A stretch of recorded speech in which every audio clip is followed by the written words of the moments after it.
I am Fernando Morales de la Cruz, a human rights activist focused on the elimination of forced labor and child labor in the supply chains of all corporations and all developed nations.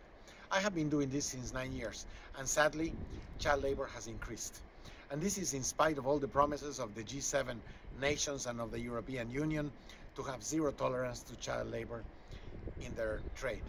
Sadly, even inside the United States, there are now reports from the New York Times, the Washington Post, CNN, and all the media about children working in corporations. This has to be stopped.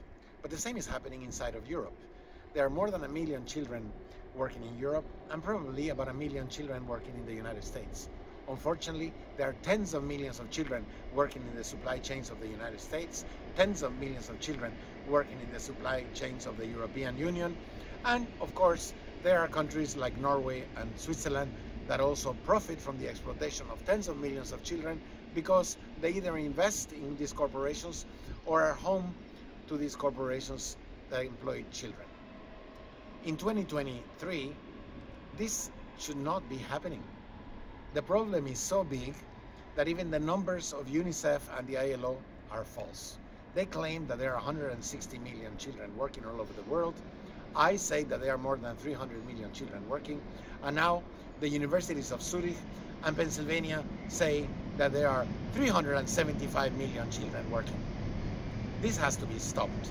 So I am asking for you to support me so I can create the Lewis Hine Foundation in order to put photographers, videographers, and investigative journalists to work in all continents to document child labor in the supply chains of corporations and developed nations.